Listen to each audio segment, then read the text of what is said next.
Good morning বন্ধুরা, কেমন আছো সবাই? আশা রাখছি ভালো আছো, আমিও ভালো আছি। এখন ঘড়ির কাঁটা বাজে 9:30টার মতো। তো ছেলে স্কুলে চলে গেছে।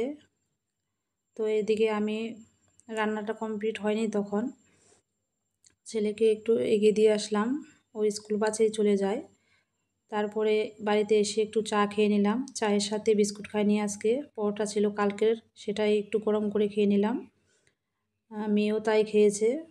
তো এখন আজকে মেয়ের পড়া ছিল না, তো ও বাড়িতেই আছে। আর এদিকে আজ যেহেতু বৃহস্পতিবার, তো পূজাটা ও দিবে বলছে, তার জন্য ঘরটা ঝাড় দিয়ে সকালবেলায় মুছে নিয়েছি। সেগুলো দেখাতে পারিনি বন্ধুরা।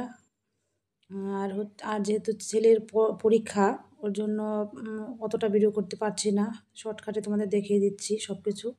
প্লিজ কিছু মনে করো না, একটু মানিয়ে নিও। আর দেখো, এখন রান্নায় চলে আসি। তো এটা কি মাছ, একটু কমেন্টের মাধ্যমে বলো তো। আমি জানি, এটা বললাম না, আজকে সিক্রেট রেখে দিলাম।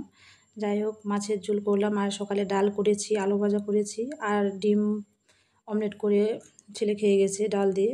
তো ওটা আছে, আর কিছু করব না। মাছের ঝোল হলে আর কিছু লাগে না ওদের। তো আমিও তাই, বেশি কিছু করলে আরও নষ্ট হয়ে যায়। তো দেখো, সূর্যি মামা আজকে মুখ তুলে তাকিয়েছে। তো কয়েকদিন ধরে জামা কাপড় ভর্তি, ঘর একদম এলোমেলো মনে হচ্ছে কাপড় চোপড়ের জন্য, আর ভিজে একটা গন্ধ, খুব বাজে লাগছিল। আর অতটা ঘরে জায়গাও নেই মেলার মতো, তো ছড়িয়ে ছিটে ওরকমই থাকতো। আর ভিজে একটা গন্ধ কাপড় চোপড়ে হয়ে যায়, ভালো লাগে না তখন। ভাবছিলাম কবে একটু রৌদ্র পাবো এরকম করতে করতে দেখো আজকে চলে আসলো সূর্যি মামা। তো খুব ভালো লাগছে আজকে বৃহস্পতিবার। আর এদিকে ঘরটারও মুছতে হবে, মোছা হয়েও গেছে আমার।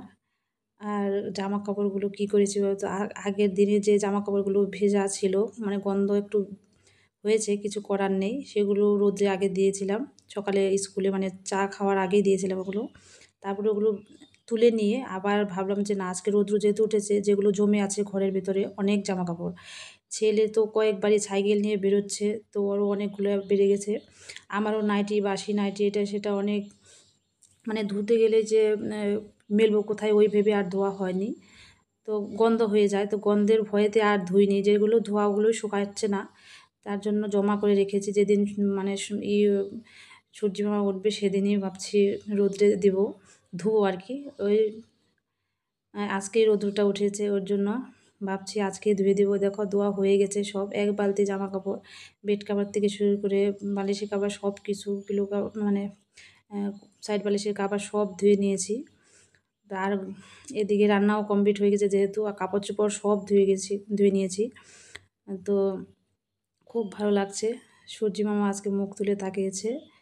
তো সেইটাই তো আমাদের বারবার ওয়েদারটা দেখাচ্ছি। অনেকটা, মানে অতটা বোঝা যাচ্ছে না ক্যামেরায় হয়তো, কিন্তু প্রচুর রৌদ্র উঠেছিল। যাই হোক, তোমাদের ওখানে রৌদ্র উঠেছে কিনা বলো কমেন্টের মাধ্যমে।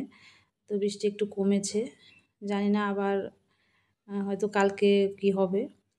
তো আজকে বেশ ভালো লাগছে। তো এদিকে মেয়ে পূজা দিবে, ওগুলো থাল বাসনগুলো ধুয়ে নেবই। দেখো এদিকে ধোয়া হয়ে গেছে, কাপড় চোপড় ধোয়ার পর থাল বাসনগুলো ধুয়ে এখন মেয়ে পূজা দেবে। তো ঘরটারও একটু সব পরিষ্কার করেছি, একদম পরিষ্কার লাগছে ঘরটা। আর যেগুলো শুকিয়েছিল জামা কাপড়, সেগুলো ভাঁজ করে নিয়েছি। মানে এখন মেয়ে চানে গেছে, ওর জন্য আমি ভাবছি কী করব। একটু ভিজেছি, তবুও আমি কাপড় চোপড়গুলো একটু মানে ভাঁজ করে নিলাম। কেন কি ঘর এলোমেলো হলে, মানে বিছানাপত্র যেগুলো আনলাম, এখানে হচ্ছে মেয়েরগুলো, এইখানে হচ্ছে আমার, আর হচ্ছে এইখানে হচ্ছে ছেলেরগুলো।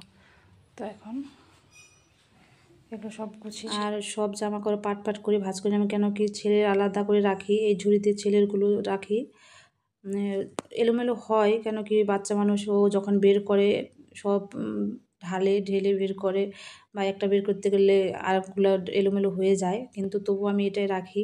কেন কি খুঁজতে অসুবিধা হয় না। এইটুকু ঝুড়ির মধ্যে ওর ডেলি ইউজ করা জামা কাপড় যেগুলো হয় সেগুলো এটাই রাখি। যেহেতু ছোটো ছোটো জামা কাপড়, ছোটো প্যান্ট, ছোটো জামা সব, এরা কোথাও অন্য জায়গায় রাখলেও মানে খুঁজে পাওয়া যায় না। ওই জন্য ছোটোবেলা থেকে এই ঝুড়িটা ছিল, আগে ছিল মেয়ের এটা, মেয়ে যখন ছোটো ছিল তখন এটা কিনেছিলাম। তো তারপরে মেয়ের আর এটা রাখি না বড় বড় জামা কাপড়গুলো, এখন ছেলেকে দিয়ে দিয়েছি। ছেলের জামা কাপড়গুলো রেখে দিই। আর এখানে দেখো আমি মেশিন মানে সেলাই কাজ খুব করতাম এক সময়। তো ভালোবাসি বলেই মেশিনটা কিনেছিলাম সেলাই কাজের জন্য। করি মাঝে মাঝে সেলাই, মানে আমার নিজেরগুলো করি। আগে অনেক মানে কাজ করতাম আগের, মানে হয় না দোকানের কাজগুলো যে হয় ওগুলো করতাম। তো এখন হয়ে ওঠে না, অনেকটা ছেলে মেয়েকে সময় দিতে হয় ওর জন্য। তো যা ভাবছি পরে আবার হয়তো কোনো দিন করবো। তো এখন নিজে জামা কাপড় যেগুলো থাকে ওগুলো সেলাই করি। এদিকে দেখো মেয়ের জামা কাপড়গুলো ঠিক জায়গায় রেখে দিলাম। এটা মেয়ের জামা কাপড় রাখা হয় এই বক্সটায়। আর ছেলেরটা ঝুড়ির মধ্যে রেখে এখানে রেখে দিলাম। তাহলে কি হয়, এত ঘরের মধ্যে এলোমেলো কিছু পড়ে থাকে না। আর আমার আলনার মধ্যে আমারগুলো আর তোমাদের দাদাভাইয়েরগুলো রেখে দেই। আর দেখো দাদাভাইয়েরগুলো তো না, এদিকে সব আমারই শাড়ি আর হচ্ছে নাইটি এগুলো থাকে। দেখো গুছিয়ে রাখলে অনেকটা সুন্দর লাগে, মনটাও খুব ভালো লাগে আর পরিষ্কারও লাগে। ঘরটা মনে হয় যে একদম রিল্যাক্স, ঘর যেরকমই হোক না কেন আমি গুছিয়ে রাখার চেষ্টা করি। দেখো বললাম না যে ছেলে চলে আসবে। দেখো বন্ধুরা, বলতে বলতে সোনাই চলে আসলো স্কুল থেকে এসে আমাকে বলছে, মা তুমি রাগ করবে না তো, আমার রেজাল্টটা একটু নাম্বারটা কম আসতে পারে, তার জন্য একটু মানে মন খারাপ করছে। তা সে যা হবে হবে, কিছু মনে করবো না আমি। তাই আর কি বলবো, আজকের মতো এখানে শেষ করছি।